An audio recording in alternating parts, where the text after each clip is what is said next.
Hi, and thanks for logging on to the Daily Dvar. Here's a brand new halacha for you, and it's for Thursday, the first day of May.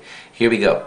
Today a halacha, well actually a thought that involves a halacha about Sfiras Omer, the counting of the Omer. You know that during this time we mark the sad time of the death of the students of Rabbi Akiva, 24,000 of them.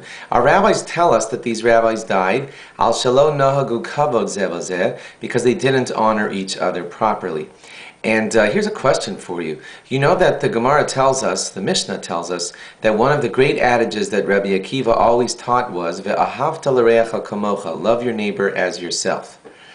You see where I'm going with this. The question is, if the great Rabbi Akiva taught always, and it was a huge thing in his life, was love your neighbor like yourself, love your neighbor like yourself, how did it happen? 24,000 of his students died for not honoring each other properly. The two statements just don't sound like they fit at all.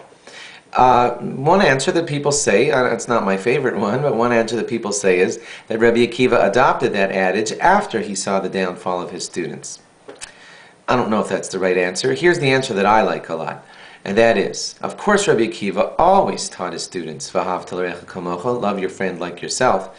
However, the thing is that, and of course they got his message, and they did love their fellows like themselves, but not enough.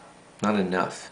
God expected a lot out of these great righteous people, and perhaps they didn't live up to the high ideals that God wanted of them, and He wanted to take them, for whatever reason only God will understand, away from their lives early because they weren't reaching the perfection that He wanted.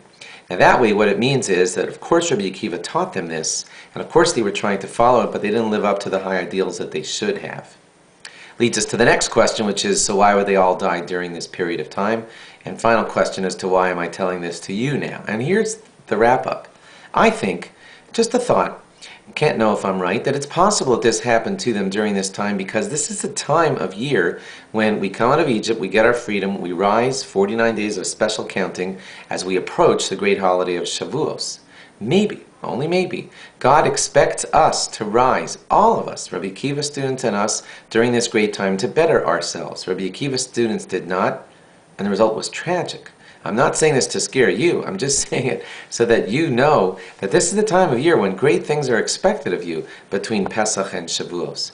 And note that this is the time of year of growth as we approach the great holiday of Shavuos, the acceptance of the Torah, and expect to grow in your Judaism, in your greatness, in your spirituality every day. Thanks for logging on. Log on again tomorrow for more. Bye-bye.